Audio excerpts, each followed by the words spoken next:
君宇律师楼，华人自己的律师楼。为什么王君宇律师楼做移民？我们采访了几位王君宇律师的客户，我们今天就来听听他们的故事。律师很冷静，他说的不多，但是他就跟我说不要急，这个事情可以解决的，不是像你说的好像天要塌下来。事情都是王君宇律师帮忙，服务态度非常好，非常有能力，非常有责任心。王律师是真的非常专业，而且能非常有爱心，对啊，非常有爱心，非常专业，然后很有智慧呀。他真的是我生命中的贵人，做事情都很用心，就是帮你们帮我去做每一件事情。律师这一方面很有经验的，非常有策略的，能够帮我拿到绿卡。我可以说他是我见过所有律师之中最专业的。大家好，欢迎来到王君宇律师楼的新一档节目《真假律师说》。相信大家来美多年，和许多移民律师、中介都打过交道，但是在找律师时找了太多律师了，就根本不知道哪些信息是真的，哪些信息是错的。所以在节目中，王律师会以自身的移民经验还有移民法律，给大家纠正其他律师楼提供的错误移民知识。首先我们来欢迎一下王君宇律师。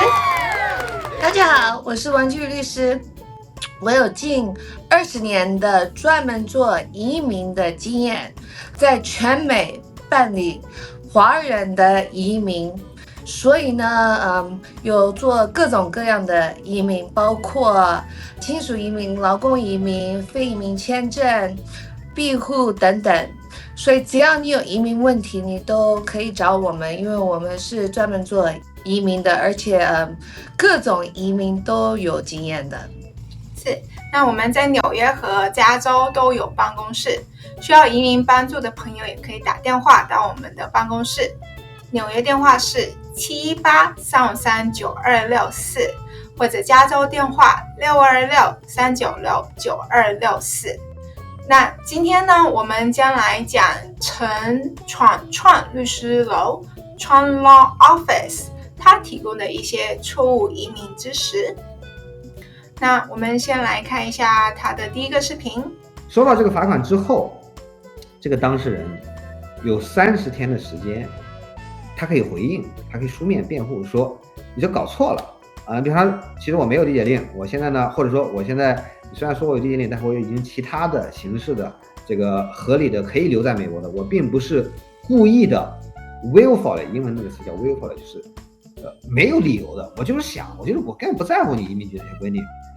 但是我实际上其实是有一些理由，比方说我已经通过其他的方式我已经结婚了呀，或者有 U visa 啦，有各种其他的，我在申请暂缓地解啊，我在申请重新开各种各样的理由的。因为这个时候 ICE 可能没有那个案卷，他并不太清楚，也不知道你那个在其他部门是什么状态，你可以回应他，就是说有多少天时间呢？30天的时间，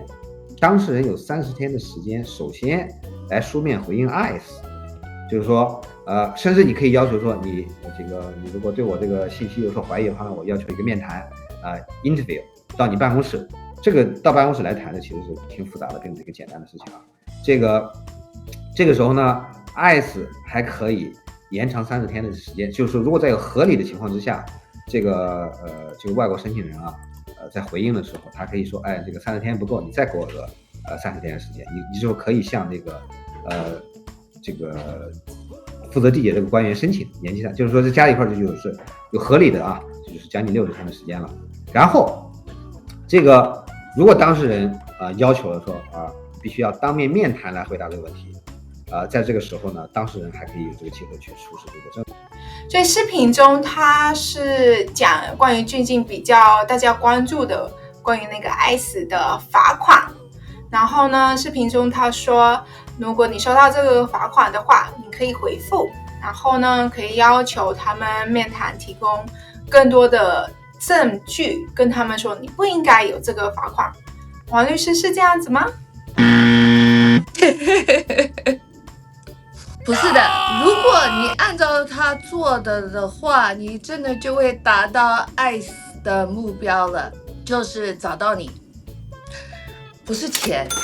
所以真正的目标是把你缔结，它是一个陷阱，这些罚款信是一个陷阱。他是要找到你的所在地，从他们的各种发表在公共的平台上关于这些罚款的信，你就知道他们的目的真正的就是要找到有缔结令的人或者没有身份的人，这个就是真正的目标，而不是那个数字。这个数字惊呆人，就为了让你反应。OK， 因为如果他就是来一个信什么1000块什么，你可能不会反应。可是这个夸张的数字几百万，我好像都没有听过，好像几千的，都是来几百万的这种数字，right？ 他就是为了吓死你，就是为了把你惊到有反应。那他要你什么反应？他就是要你的回复。因为他回复了，他这个探兵就确认了你的所在地，因为他真正的就是要找你。现在 ICE 的这个阶段是在找人的，之前 Trump 上台的时候 ICE 是路上找人，然后发现这有一点就是太猛了，就是造成的就是太多媒体了，太多关注了，所以呢他们现在就是用比较聪明的方法来让你自投罗网。所以呢，你收到了这个信之后，然后跟 ICE 联络了，他就确认你的所在地了。你如果接着做那个律师说的，就是跟他们面谈，那么直接就是自投罗网了，他们都什么都不用做，因为你本来就有缔结令，你到 ICE 办公室，你怎么可能就是光溜溜的走出去呢？要么你要被关进去移民牢，要么你要有一个报道的一个 order of supervision， 要么你要带个脚镣或者一个 GPS 手机来跟踪你，你才能走，因为你本身就是有缔结令。所以我们中国人真的对这个信就是特别有用。可是呢，如果真正的目标是钱的话，那他们应该走的方法就是联邦官司来讨这个钱，而不是这样子的。他们就是这个信。我提醒你这个信很像以前 ICE， 就是你收了缔结令的时候，都会发给你一个同样的挂号信，而只是内容不一样。那个信叫 Bag and Baggage Letter， 就是你要带着护照，然后在某个日子、某个时间到某个地方来把自己送走。所以呢，他们都是一样的挂号信的，这个罚款信还有那个 Bag and Baggage Letter， 内容有一点不一样。因为我们中国人收到 Bag and Baggage Letter 基本上也不理他，那收到这个罚款信呢，就是吓死了，因为这个数额就是很恐怖。所以呢，如果真正的担心说什么财产被政府拿走，因为这些罚款，我也提醒你 Trump 第一任的时候也说要罚款什么，后来也没有什么结果了。真正的如果要你的钱是要通过联邦官司，而不是这些举动的，而不是什么回应啊，然后什么去办公室啊，然后什么上诉啊，没这个 procedure 的。这个是一个陷阱，所以你掉进去这个陷阱的话，你就是所以他们不会因为你不管他们而把你的这个财产、房子啊去冻结来讨取那个钱，是吗？都找不到你怎么去逃。而且这个也不是新的，对不对？也不是说川普这人上来之后才有这个罚款的信件。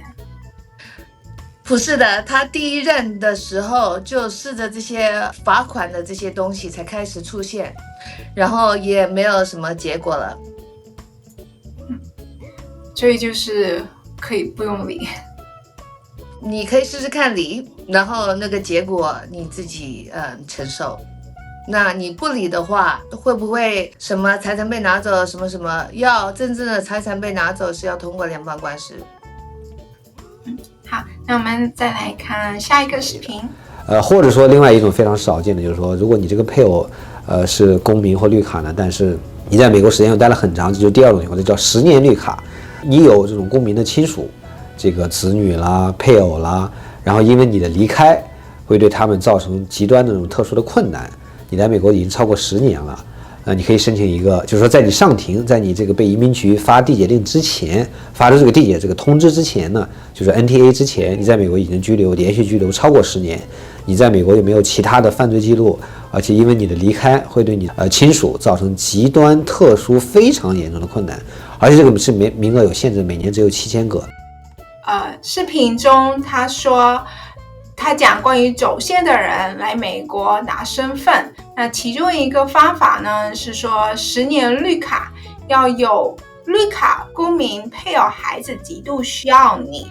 就可以符合申请，可是有这个7000个名额，可是我记得王律师这个名额好像只有4000个啊，是吗？对，你不是律师你都知道。而且那个符合的人也包括有身份的父母。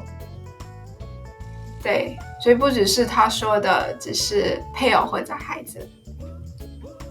那下一个视频 U Visa 和 T Visa 作为受害者这种签证，但是坏消息也是说这种 Visa 的名额有限制，每年1万个。视频他继续讲另一个走线来美国拿身份的方式，他说是申请 UT 签证，然后这个签证呢是有1万个名额，可是我同样记得那个 U 签证的名额和 T 签证的名额是不一样的，对不对？ U 签证是1万个名额，可是 T 签证记得只有5000个名额，是不是啊，王律师？对啊，就是他连这些名额都不知道，他还说这些什么身份是什么少有的，或者就是少人做的，还什么什么类似的，就是吃不到葡萄说葡萄酸，就没有做过，然后就是摧毁那些非常有用很多人拿身份的方法，所以名额这么抢手。然后也少讲了很多方法，走线的人也还是可以拿身份的，包括 I-601A 逾期居留白卡豁免，我称它为白卡豁免，可是它英文是 Unlawful Presence Waiver。所以呢，因为走线的人没有 I-94嘛，没有被检查入境嘛，所以他如果跟一个绿卡或公民的人结婚，或者有绿卡或公民的父母的话，那就可以就是申请这个豁免来免那个没有被检查入境。那虽然要回广州签证，可是呢，从奥巴马总统发布这个行政命令之后，我的客人都有回来敲木头。敲木头的意思就是不要我说的真的发生。I mean， 就是我讲的是事实 ，right？ 可是呢，不要我现在讲了，然后造成就是那个事情发生，我有一点 superstitious。OK， 然后还有一个第二个方法，他也没有提到走线的人可以申请的，就是那个特殊青少年绿卡。可是当然是要21岁以下的走线的人，不能说更大的，然后21岁以下也只是在加州或纽约，如果你住在其他州的话，要18岁以下走线的人可以拿绿卡，唯一不好就是不能申请亲生父母。王律师还有没有其他的？我记得有一个叫做军事假释，是不是？这是什么？对啊，这里你不是律师，你自己都知道比他多。军事的就地假释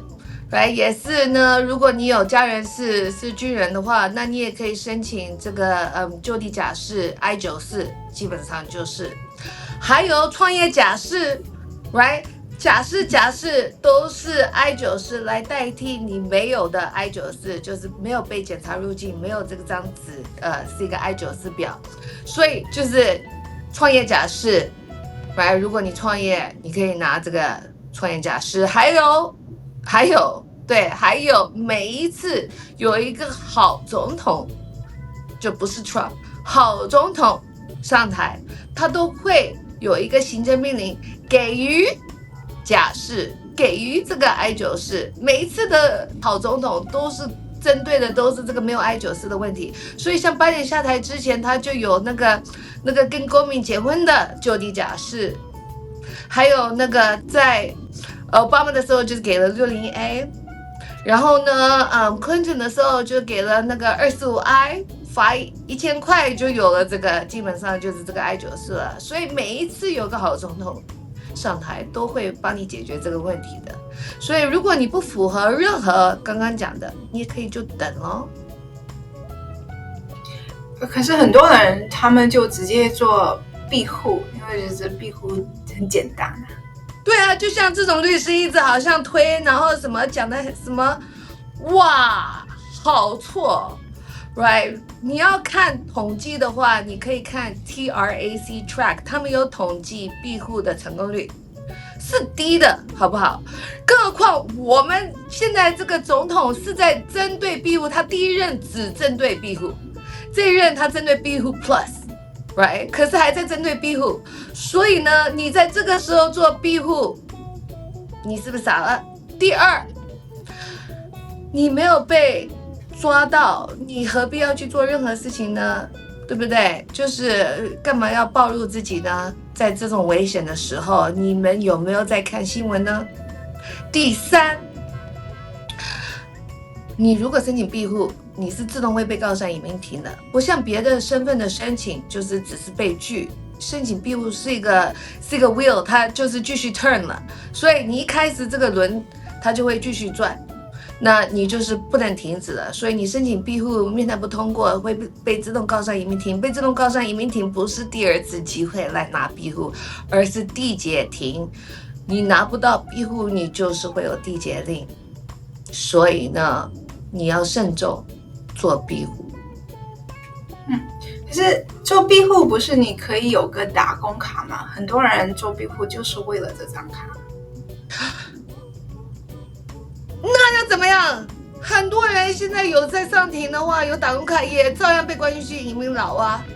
，right？ 而且 right， 这个就是最夸张的。第一，错误的观点关于庇护没有延长你合法时间，没有 ，screenshot me 没有。第二，你不要害你的孩子 ，OK？ 你的孩子不需要打工卡，你把他们加进去你的庇护的案子里，帮他们申请了个 C8 卡，你是把他们放在你的船上，你这个船如果上庭书了成了，他们也会背上一个缔结令，照样跟你关进去移民牢被送走，所以有那种家庭监狱。不要这样害你的孩子。如果你赢了庇护，你还是可以申请他们庇护家属，他们不需要也有 C8 卡。好，那我们来看最后一个视频。那第二类有缔结令的怎么办？这个话题其实我之前就讲过啊，针对有缔结令的人，你如果担心报道被抓，其实应该自己先做好材料去申请重开案。我早就说过，这个越是这个拿缔结令啊，越早就是越老的案子，因为现在比方说移民局自己说有将近4万个中国人是有缔结令的，已经生效缔结令了，不算说是那种有了缔结令上庭没过正在上诉中的那些不算的。这些人其实大部分不是最近刚来，你要知道他们能背上缔结令，往往来说他其实案子已经打了相当长时间了。那么因为他生效了嘛，生效往往是上诉以后。有一个好消息，你23年就基本上可以说，只要你这个缔结令是23年以前的，或者说22年以前的吧，基本上都有办法打重开案，用国情变动。因为中国在2022年以后啊，国情变得更加糟糕，有很多的总能找到适合你的情况的，有这个理由去申请重开案，是希望所以视频中他提到了关于最近大家都也是非常关注的关于 ICE 这个大规模的逮捕啊，然后他说如果你是有缔结令，那你应该翻案，特别是那些非常老的案子，只要你缔结令是在2022年或者23年以前，都有机会翻案通过国情变动。王律师是这样吗？通过他讲，你就知道他很没有经验做这些事情的。翻案是非常困难的，多半的翻案是被拒绝的，而且翻案多半被拒绝的理由就是超出时间 untimely， 因为每个翻案都要90天内，所以我不知道他哪里来的什么2023、2022，他是不是那个时候拿到执照的？不是这样子的。OK， 我不知道这个23、22是哪个什么特色，是不是一个最高法院的一个案例，也很难的。如果是以 Pereira 或 Chavez，或者 Wilkinson 翻案，因为有这个90天的问题，就是从你上庭输了90天，所以对很多人来讲，就是90年吧，差不多，对，就很久，就是9减去那个0 ，9年以上吧，就不是90天。所以翻案最困难就是这个超出这个90天的时间了。那么有 exceptions， 就是有例外。那例外的可以超出这个90天是逃庭的递解令，所以逃庭的递解令还比较容易翻，因为它有这个例外，如果没有收到通知。另外一个是那个，如果你之前律师做错，那怪律师来当然是很简单，像如果你有这种律师来，那怪他也蛮简单的吧。可是也要有就是积极性，然后也要解释这个时间的差别，而为什么现在才发现那个之前律师做错了，所以这个也是不是那么简单的。那他提了一个第3个方法，就是国家变化。可是国家变化也要跟你的案子有关系啊，比如说你当初是计划生育，然后你变了基督教了，然后你说现在严打基督教，所以呢国家变化，我不能回中国了，什么东西啊，也要跟你当初有上庭的东西有关系 ，right？ 因为如果你现在是基督教，那是你个人变化，不是国家变化，所以不符合国家变化。所以这种唯一就是，如果你当初是基督教，然后你现在就是好像更严厉了 ，right？ 可是也没有这样子的事情，当初跟现在差不多吧 ，right？ 而且这光这样子也不够，也是要针对就是你未来真的会受到迫害，加上这些，还有就是为什么当初没有递交这些材料，在上庭的时候。当初为什么上庭的时候输，所以都还是连着你的当初上庭被拒绝的问题，所以没那么简单。那如果可以符合递交这个方案，这个可以停止 ICE 抓你吗？你光做个方案，就是随便做个方案，当然不会停止 ICE 抓你啊。唯独可以停止 ICE 抓你是一个暂停令，而暂停令也只是暂停他们把你送走，还是可以把你抓起来关在移民牢的 ，right？ 只是暂停把你送走。所以呢，这个方案没有用的，除非成功。OK， 我要去做事了，要去写个方案。所以呢，我是王俊律师。如果你要跟我咨询的话，我们才可以建立客人跟律师的关系。现在这样子